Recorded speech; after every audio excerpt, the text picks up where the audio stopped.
অন্য এটা খবৰ লৈ আহিছো উজনিত দল সংগঠনৰ জাতীয় দল সংগঠনৰ মিয়া খেদা অভিযানক লৈ এইবাৰ ক্ষুভিত হৈছে আমছুৱে তুলা ধুনা দিছে উজনিৰ দল সংগঠনক এইবাৰ মন্তব্য কৰিছে যে উজনিৰ অৰ্থনীতিত হাত আছে বহু সংখ্যালঘুৰ জ্ঞানহীনবোৰে মূৰত একো নথকাবোৰে নাজানে এই বিষয়ে আৰু শিষ্টাচাৰ নাপালে ঘৰত যাৰ বাবে মিয়াৰ ওপৰত বা ধৰ্মীয় সংখ্যালঘুৰ ওপৰত উজনিত এনেধৰণে অত্যাচাৰ কৰিছে একাংশ উজনিৰ তথাকথিত দল সংগঠনবোৰে এই মুহূৰ্তত বিস্তৃত খবৰ আমি আপোনালোকক জনাবলৈ চেষ্টা কৰিম এটা ডাঙৰ খবৰ লৈ আহিছো উজনিৰ বহু ঠাইৰ অৰ্থনীতি উন্নয়নত হাত আছে বহু সংখ্যালঘু লোকৰ শিৱসাগৰৰ সমান্তৰালকৈ উজনিৰ বহু ঠাইত সংখ্যালঘুৰ হাত আছে অৰ্থনীতি উন্নয়নত উজনিৰ জ্ঞানহীনবোৰে এইবোৰ বিষয় নজনাকৈ সংখ্যালঘুক অত্যাচাৰ কৰিছে প্ৰথমতে অসমৰ প্ৰত্যেকখন জিলাৰ বিষয়ে জ্ঞান আহৰণ কৰক বুলিও মন্তব্য কৰিছে আমছুৰ তৰফৰ পৰা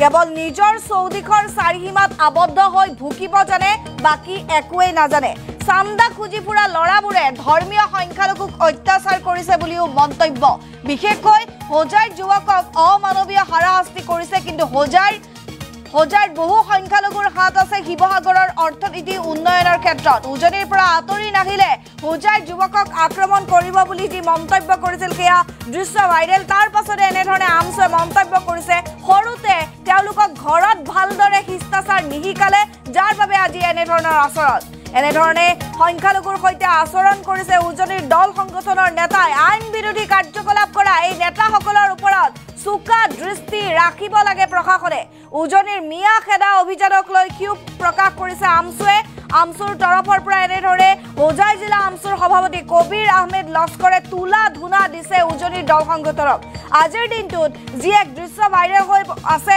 আৰু সেই দৃশ্য উজনিৰ দল সংগঠনৰ নেতাই সিটু বৰুৱাকে আদি কৰি কেইবাজনো দল সংগঠনৰ নেতাই যি বাংলাদেশী বুলি 24 ঘণ্টাৰ ভিতৰত উজনিৰ পৰা আঁতৰি আহিবলৈ কৈছিল শিৱসাগৰৰ পৰা আঁতৰি আহিবলৈ কৈছিল তাৰ পাছতে এনেধৰণে মন্তব্য কৰিছে আমছুৱে যে প্ৰথমতে অসমৰ প্ৰত্যেকখন জিলাৰ বিষয়ে জ্ঞান আহৰণ কৰাত হোজাইকে ধৰি অসমৰ ধৰ্মীয় সংখ্যালঘুৰ বহুত হাত আছে শিৱসাগৰৰ সমান্তৰালকৈ উজনিৰ কেইবাটাও অঞ্চল অৰ্থনৈতিকভাৱে উন্নয়ন কৰাৰ ক্ষেত্ৰত কেৱল চাৰিসীমা নিজৰ ঘৰৰ নিজৰ চৌদিশৰ চাৰিসীমাত আবদ্ধ হৈ ভুকিব জানে প্ৰথমে জ্ঞান আহৰণ কৰক চান্দা বিচাৰি ফুৰা চান্দা খুজি ফুৰা এইসকল লোকৰ মূৰত একো নাই অলগদ্ধ বুলি মন্তব্য কৰিছে উজনিৰ পৰা আঁতৰি নাহিলে হোজাইৰ যুৱকক আক্ৰমণ কৰিব বুলি কৈছিল সৰুতে তেওঁলোকক ঘৰত ভালদৰে শিষ্টাচাৰ নিশিকালে যাৰ বাবে ৰাজপথত আজিকালি এনেধৰণে উদ্ভণ্ডালি আৰম্ভ কৰিছে বুলি মন্তব্য আমছুৰ মন্তব্য আছে এক্সক্লুচিভ মন্তব্য কি কৈছিল শুনো আহক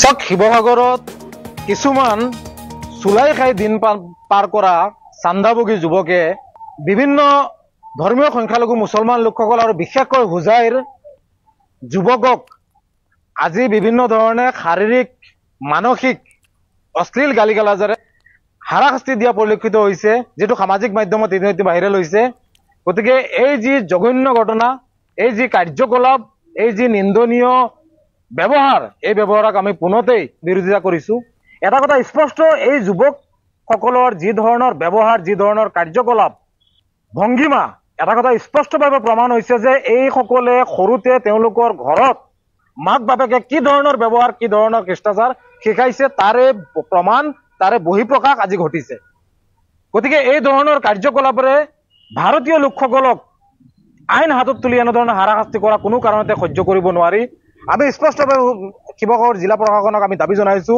এই সকলে আইন বিৰোধী কাৰ্যকলাপ কৰিবলৈ সাহস ক'ত পালে জিলা প্ৰশাসনে এই ক্ষেত্ৰত চোকা দৃষ্টি ৰাখিব লাগে যদি কোনো লোকক প্ৰমাণ পত্ৰ চাবলগীয়া হয় বিভাগীয় বিষয়া কৰ্মচাৰীসকল আছে তেওঁলোকে চাব এই সকলে আইন হাতত তুলি এনেধৰণে শাৰীৰিক অত্যাচাৰ কৰা সাহস কেনেকৈ গোটাব পাৰিলে এটা কথা স্পষ্ট এওঁলোকৰ কাৰ্যকলাপৰ পৰা প্ৰমাণ হয় যে যেনেধৰণে কুকুৰে ঘৰৰ চাৰিসীমাৰ ভিতৰত শক্তিশালী ৰূপত ভুকে আৰু ঘৰৰ চাৰিসীমা পাৰ হোৱাৰ লগে লগে বিভিন্ন ঠাইত টাঙন খোৱা খাই ঘূৰি ফুৰে আৰু নেঙুৰ পেলাই দৌৰি ফুৰে ঠিক এনেধৰণৰ কাৰ্যকলাপ আজি এই যুৱকসকলে শিৱসাগৰত কৰিবলৈ পালে গতিকে এই ধৰণৰ কাৰ্যকলাপৰ পৰা বিৰত থাকিব লাগে আৰু এনেধৰণৰ কাৰ্যকলাপ কৰি অসমখনক অশান্তিময় পৰিৱেশৰ সৃষ্টি কৰিবলৈ যাতে নোৱাৰে এজন যুৱকে ভিডিঅ'ত দেখা পাইছো কৈছে যে মিয়াসকল শিৱসাগৰত থাকিব নোৱাৰিব আমি ক'ব বিচাৰিছো শিৱসাগৰখন আপোনাৰ পৈতৃক সম্পত্তি নেকি প্ৰকৃত ভাৰতীয় লোক যোনেই নহওক কিয় অসমৰ য'তেই থাকক ভাৰতৰ য'তেই ইচ্ছা কৰে তাতেই যাব পাৰিব। তেওঁৰ প্ৰমাণ পত্ৰ চাবলৈ বিভাগীয় বিষয়া কৰ্মচাৰীসকল আছে। এনেধৰণে অযথা সাম্প্ৰদায়িক বিষ বাষ্প বিয়পাই অসমখনক বিভাজন নকৰিবলৈ স্পষ্টভাৱে সকীয়াই দিছো। আৰু বিশেষকৈ মুখ্যমন্ত্ৰী হিমন্ত বিশ্ব শৰ্মাক আমি স্পষ্টভাৱে আহ্বান জনাব বিচাৰিছো। মুখ্যমন্ত্ৰী হিমন্ত বিশ্ব শৰ্মা সাম্প্ৰদায়িক মন্তব্য আৰু বিভাজনকামী কিছুমান কাৰ্যকলাপ পদক্ষেপৰ বাবে আজি এই ধৰণে অলগৰ্দবোৰে অসমৰ বিভিন্ন প্ৰান্তত বিশেষকৈ উজনি অসমত অশান্তিময় পৰিৱেশৰ সৃষ্টি কৰিছে। গতিকে এইবোৰ অতি শীঘ্ৰে বন্ধ কৰিব লাগে। মুখ্যমন্ত্ৰী মহোদয়ে এই কাৰ্যকলাপবোৰ বন্ধ কৰিব লাগে। অন্যথা আগন্তুক দিনত ভয়াৱহ পৰিস্থিতিৰ সন্মুখীন হ'ব লাগিব আৰু ইয়াৰ বাবে জগৰীয়া মুখ্যমন্ত্ৰী হিমন্ত বিশ্ব শৰ্মা হ'ব। কাৰণটো হ'ল শিৱসাগৰৰ দৰে এখন জিলাৰ অৰ্থনৈতিক উন্নয়নৰ ক্ষেত্ৰত হোজাইৰ বিশেষ ভূমিকা আছে। এই অলগৰ্ধ জদামূৰ্খবোৰে এই বিষয়বোৰ নাজানে। অগৰু ব্যৱসায়ৰ জৰিয়তে শিৱসাগৰ উজনি অসমৰ সেই ঠাইসমূহ অৰ্থনৈতিকভাৱে উন্নয়নৰ ক্ষেত্ৰত সেই এলেকাৰ লোকসকল আৰ্থিকভাৱে উন্নতিৰ ক্ষেত্ৰত হোজাই জিলাৰ লোকসকল বা হোজাই জিলাৰ বিশেষ ভূমিকা আছে। গতিকে এই ক্ষেত্ৰত লক্ষ্য ৰাখিব লাগে আৰু সেই অলগৰ্দবোৰে অসমৰ ভৌগোলিক পৰিসীমা অসমৰ বিষয়ে বিভিন্ন জিলাৰ বিষয়ে জ্ঞান আহৰণ কৰিবলৈ আমি স্পষ্টভাৱে আহ্বান জনাইছো। আৰু মুখ্যমন্ত্ৰী হিমন্ত বিশ্ব শৰ্মাই এই ধৰণৰ অৰাজকতা অতি শীঘ্ৰে বন্ধ কৰিবলৈ আমি আমচুৰ ফালৰ পৰা দাবী জনাইছো। চাওক শিৱসাগৰত কিছুমান চুলাই খাই দিন পাৰ কৰা যে কেৱল নিজৰ চৌদিশৰ চাৰিসীমাত আবদ্ধ থাকি এনেধৰণে ভুগিবলৈহে জানে।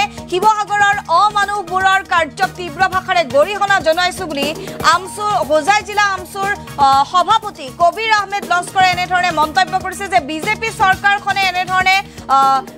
চৰকাৰখনে যি উচ্ছেদ চলাই আছে তাৰ মাজতে কিন্তু একাংশ উগ্ৰ হিন্দুত্ববাদীয়ে অসমখনত বিশেষকৈ উজনি অসমক সাম্প্ৰদায়িক সন্ত্ৰাসৰ সৃষ্টি কৰিবলৈ আৰম্ভ কৰিছে। আজি শিৱসাগৰত চান্দাভোগী কিছুমান যুৱকে আইন হাতত তুলি লৈ ভাৰতীয় নাগৰিকক শাৰীৰিক মানসিক হাৰাশাস্তি কৰি আছে। সৰুতে ঘৰখনত শিষ্টাচাৰ নাপালে বাবে এয়া বহিঃপ্ৰকাশ ঘটিছে ৰাজপথত। ঘৰৰ চাৰিসীমাৰ ভিতৰত ভুকিব পাৰে কিন্তু বাটে পথে টাঙন খোৱাৰ ভয়ত নেগুৰ পেলাই ইফালে সিফালে দৌৰে বুলিও মন্তব্য কৰা দেখিবলৈ পোৱা গৈছে। সৰুতে তেওঁলোকক ঘৰত কোনো শিষ্টাচাৰেই নিশিকালে, যাৰ বাবে আজিকালি এনেধৰণে ৰাজপথত পৰিলক্ষিত হৈছে তেওঁলোকৰ যি ব্যৱহাৰ সেয়া বহিঃপ্ৰকাশ ঘটিছে বুলি মন্তব্য কৰিছে হোজাই জিলা আমচুৰ সভাপতি কবিৰ আহমেদ লস্কৰে। মন্তব্য আছে পুনৰবাৰ আগবঢ়াইছো। চাওক শিৱসাগৰত কিছুমান চুলাই খাই দিন পাৰ কৰা চান্দাভোগী যুৱকে বিভিন্ন ধৰ্মীয় সংখ্যালঘু মুছলমান লোকসকল আৰু বিশেষকৈ হোজাইৰ যুৱকক আজি বিভিন্ন ধৰণে শাৰীৰিক মানসিক অশ্লীল গালিগালাজেৰে হাৰাশাস্তি দিয়া পৰিলক্ষিত হৈছে, যিটো সামাজিক মাধ্যমত ইতিমধ্যে বাহিৰলৈ হৈছে। গতিকে এই যি জঘন্য ঘটনা, এই যি কাৰ্যকলাপ, এই যি নিন্দনীয় ব্যৱহাৰ, এই ব্যৱহাৰক আমি পুনতেই বিৰোধিতা কৰিছো। এটা কথা স্পষ্ট, এই যুৱকসকলৰ যি ধৰণৰ ব্যৱহাৰ, যি ধৰণৰ কাৰ্যকলাপ ভংগীমা, এটা কথা স্পষ্টভাৱে প্ৰমাণ হৈছে যে এইসকলে সৰুতে তেওঁলোকৰ ঘৰত মাক বাপেকে কি ধৰণৰ ব্যৱহাৰ, কি ধৰণৰ শিষ্টাচাৰ শিকাইছে তাৰে প্ৰমাণ, তাৰে বহিঃপ্ৰকাশ আজি ঘটিছে। গতিকে এই ধৰণৰ কাৰ্যকলাপেৰে ভাৰতীয় লোকসকলক আইন হাতত তুলি এনেধৰণৰ হাৰাশাস্তি কৰা কোনো কাৰণতে সহ্য কৰিব নোৱাৰি। আমি স্পষ্টভাৱে শিৱসাগৰ জিলা প্ৰশাসনক আমি দাবী জনাইছো, এইসকলে আইন বিৰোধী কাৰ্যকলাপ কৰিবলৈ সাহস ক'ত পালে? জিলা প্ৰশাসনে এই ক্ষেত্ৰত চোকা দৃষ্টি ৰাখিব লাগে। যদি কোনো লোকক প্ৰমাণ পত্ৰ চাবলগীয়া হয়, বিভাগীয় বিষয়া কৰ্মচাৰীসকল আছে তেওঁলোকে চাব। এইসকলে আইন হাতত তুলি এনেধৰণে শাৰীৰিক অত্যাচাৰ কৰা সাহস কেনেকৈ গোটাব পাৰিলে? এটা কথা স্পষ্ট, এওঁলোকৰ কাৰ্যকলাপৰ পৰা প্ৰমাণ হয় যে যেনেধৰণে কুকুৰে ঘৰৰ চাৰিসীমাৰ ভিতৰত শক্তিশালী ৰূপত ভুকে আৰু ঘৰৰ চাৰিসীমা পাৰ হোৱাৰ লগে লগে বিভিন্ন ঠাইত টাঙন খোৱা খাই ঘূৰি ফুৰে আৰু নেগুৰ পেলাই দৌৰি ফুৰে, ঠিক এনেধৰণৰ কাৰ্যকলাপ আজি এই যুৱকসকলে শিৱসাগৰত কৰিবলৈ পালে। গতিকে এই ধৰণৰ কাৰ্যকলাপৰ পৰা বিৰত থাকিব লাগে আৰু এনেধৰণৰ কাৰ্যকলাপ কৰি অসমখনক অশান্তিময় পৰিৱেশৰ সৃষ্টি কৰিবলৈ যাতে নোৱাৰে। এজন যুৱকে ভিডিঅ'ত দেখা পাইছো কৈছে যে মিয়াসকল শিৱসাগৰত থাকিব নোৱাৰিব। আমি ক'ব বিচাৰিছো শিৱসাগৰখন আপোনাৰ পৈতৃক সম্পত্তি নেকি? প্ৰকৃত ভাৰতীয় লোক যোনেই নহওক কিয় অসমৰ য'তেই থাকক ভাৰতৰ য'তেই ইচ্ছা কৰে তাতেই যাব পাৰিব। তেওঁৰ প্ৰমাণ পত্ৰ চাবলৈ বিভাগীয় বিষয়া কৰ্মচাৰীসকল আছে। এনেধৰণে অযথা সাম্প্ৰদায়িক বিষ বাষ্প বিয়পাই অসমখনক বিভাজন নকৰিবলৈ স্পষ্টভাৱে সকীয়াই দিছো। আৰু বিশেষকৈ মুখ্যমন্ত্ৰী হিমন্ত বিশ্ব শৰ্মাক আমি স্পষ্টভাৱে আহ্বান জনাব বিচাৰিছো, মুখ্যমন্ত্ৰী হিমন্ত বিশ্ব শৰ্মাৰ সাম্প্ৰদায়িক মন্তব্য আৰু বিভাজনকামী কিছুমান কাৰ্যকলাপ পদক্ষেপৰ বাবে আজি এই ধৰণে অলগৰ্দবোৰে অসমৰ বিভিন্ন প্ৰান্তত বিশেষকৈ উজনি অসমত অশান্তিময় পৰিৱেশৰ সৃষ্টি কৰিছে। গতিকে এইবোৰ অতি শীঘ্ৰে বন্ধ কৰিব লাগে। মুখ্যমন্ত্ৰী মহোদয়ে এই কাৰ্যকলাপবোৰ বন্ধ কৰিব লাগে। অন্যথা আগন্তুক দিনত ভয়াৱহ পৰিস্থিতিৰ সন্মুখীন হ'ব লাগিব আৰু ইয়াৰ বাবে জগৰীয়া মুখ্যমন্ত্ৰী হিমন্ত বিশ্ব শৰ্মা হ'ব। কাৰণটো হ'ল শিৱসাগৰৰ দৰে এখন জিলাৰ অৰ্থনৈতিক উন্নয়নৰ ক্ষেত্ৰত হোজাইৰ বিশেষ ভূমিকা আছে। এই অলগৰ্ধ জদামূৰ্খবোৰে এই বিষয়বোৰ নাজানে। অগৰু ব্যৱসায়ৰ জৰিয়তে শিৱসাগৰ উজনি অসমৰ সেই ঠাইসমূহ অৰ্থনৈতিকভাৱে উন্নয়নৰ ক্ষেত্ৰত সেই এলেকাৰ লোকসকল আৰ্থিকভাৱে উন্নতিৰ ক্ষেত্ৰত হোজাই জিলাৰ লোকসকল বা হোজাই জিলাৰ বিশেষ ভূমিকা আছে। গতিকে এই ক্ষেত্ৰত লক্ষ্য ৰাখিব লাগে আৰু সেই অলগৰ্দবোৰে অসমৰ ভৌগোলিক পৰিসীমা অসমৰ বিষয়ে বিভিন্ন জিলাৰ বিষয়ে জ্ঞান আহৰণ কৰিবলৈ আমি স্পষ্টভাৱে আহ্বান জনাইছো আৰু মুখ্যমন্ত্ৰী হিমন্ত বিশ্ব শৰ্মাই এই ধৰণৰ অৰাজকতা অতি শীঘ্ৰে বন্ধ কৰিবলৈ আমি আমচুৰ ফালৰ পৰা দাবী জনাইছো। চাওক, শিৱসাগৰত কিছুমান চুলাই খাই দিন পাৰ কৰা চান্দাভোগী যুৱকে বিভিন্ন ধৰ্মীয় সংখ্যালঘু মুছলমান লোকসকল আৰু বিশেষকৈ হোজাইৰ যুৱকক আজি বিভিন্ন ধৰণে শাৰীৰিক মানসিক অশ্লীল গালি গালাজেৰে হাৰাশাস্তি দিয়া পৰিলক্ষিত হৈছে, যিটো সামাজিক মাধ্যমত ইতিমধ্যে ভাইৰেল হৈছে। গতিকে এই যি জঘন্য ঘটনা, এই যি কাৰ্যকলাপ, এই যি নিন্দনীয় ব্যৱহাৰ, এই ব্যৱহাৰক আমি পুনতেই বিৰোধিতা কৰিছো। এটা কথা স্পষ্ট, এই যুৱকসকলৰ যি ধৰণৰ ব্যৱহাৰ, যি ধৰণৰ কাৰ্যকলাপ ভংগীমা, এটা কথা স্পষ্টভাৱে প্ৰমাণ হৈছে যে এইসকলে সৰুতে তেওঁলোকৰ ঘৰত মাক বাপেকে কি ধৰণৰ ব্যৱহাৰ, কি ধৰণৰ শিষ্টাচাৰ শিকাইছে তাৰে প্ৰমাণ, তাৰে বহিঃপ্ৰকাশ আজি ঘটিছে। গতিকে এই ধৰণৰ কাৰ্যকলাপেৰে ভাৰতীয় লোকসকলক আইন হাতত তুলি এনেধৰণৰ হাৰাশাস্তি কৰা কোনো কাৰণতে সহ্য কৰিব নোৱাৰি। আমি স্পষ্টভাৱে শিৱসাগৰ জিলা প্ৰশাসনক আমি দাবী জনাইছো, এইসকলে আইন বিৰোধী কাৰ্যকলাপ কৰিবলৈ সাহস ক'ত পালে? জিলা প্ৰশাসনে এই ক্ষেত্ৰত চোকা দৃষ্টি ৰাখিব লাগে। যদি কোনো লোকক প্ৰমাণ পত্ৰ চাবলগীয়া হয়, বিভাগীয় বিষয়া কৰ্মচাৰীসকল আছে, তেওঁলোকে চাব। এইসকলে আইন হাতত তুলি এনেধৰণে শাৰীৰিক অত্যাচাৰ কৰা সাহস কেনেকৈ গোটাব পাৰিলে? এটা কথা স্পষ্ট, এওঁলোকৰ কাৰ্যকলাপৰ পৰা প্ৰমাণ হয় যে যেনেধৰণে কুকুৰে ঘৰৰ চাৰিসীমাৰ ভিতৰত শক্তিশালী ৰূপত ভুকে আৰু ঘৰৰ চাৰিসীমা পাৰ হোৱাৰ লগে লগে বিভিন্ন ঠাইত টাঙন খোৱা খাই ঘূৰি ফুৰে আৰু নেঙুৰ পেলাই দৌৰি ফুৰে, ঠিক এনেধৰণৰ কাৰ্যকলাপ আজি এই যুৱকসকলে শিৱসাগৰত কৰিবলৈ পালে। গতিকে এই ধৰণৰ কাৰ্যকলাপৰ পৰা বিৰত থাকিব লাগে আৰু এনেধৰণৰ কাৰ্যকলাপ কৰি অসমখনক অশান্তিময় পৰিৱেশৰ সৃষ্টি কৰিবলৈ যাতে নোৱাৰে। এজন যুৱকে ভিডিঅ'ত দেখা পাইছো, কৈছে যে মিয়াসকল শিৱসাগৰত থাকিব নোৱাৰিব। আমি ক'ব বিচাৰিছো, শিৱসাগৰখন আপোনাৰ পৈতৃক সম্পত্তি নেকি? প্ৰকৃত ভাৰতীয় লোক যোনেই নহওক কিয় অসমৰ য'তেই থাকক, ভাৰতৰ য'তেই ইচ্ছা কৰে তাতেই যাব পাৰিব। তেওঁৰ প্ৰমাণ পত্ৰ চাবলৈ বিভাগীয় বিষয়া কৰ্মচাৰীসকল আছে। এনেধৰণে অযথা সাম্প্ৰদায়িক বিষবাষ্প বিয়পাই অসমখনক বিভাজন নকৰিবলৈ স্পষ্টভাৱে সকীয়াই দিছো আৰু বিশেষকৈ মুখ্যমন্ত্ৰী হিমন্ত বিশ্ব শৰ্মাক আমি স্পষ্টভাৱে আহ্বান জনাব বিচাৰিছো। মুখ্যমন্ত্ৰী হিমন্ত বিশ্ব শৰ্মাৰ সাম্প্ৰদায়িক মন্তব্য আৰু বিভাজনকামী কিছুমান কাৰ্যকলাপ পদক্ষেপৰ বাবে আজি এই ধৰণে অলগৰ্দবোৰে অসমৰ বিভিন্ন প্ৰান্তত বিশেষকৈ উজনি অসমত অশান্তিময় পৰিৱেশৰ সৃষ্টি কৰিছে। গতিকে এইবোৰ অতি শীঘ্ৰে বন্ধ কৰিব লাগে। মুখ্যমন্ত্ৰী মহোদয়ে এই কাৰ্যকলাপবোৰ বন্ধ কৰিব লাগে। অন্যথা আগন্তুক দিনত ভয়াৱহ পৰিস্থিতিৰ সন্মুখীন হ'ব লাগিব আৰু ইয়াৰ বাবে জগৰীয়া মুখ্যমন্ত্ৰী হিমন্ত বিশ্ব শৰ্মা হ'ব। কাৰণটো হ'ল শিৱসাগৰৰ দৰে এখন জিলাৰ অৰ্থনৈতিক উন্নয়নৰ ক্ষেত্ৰত হোজাইৰ বিশেষ ভূমিকা আছে।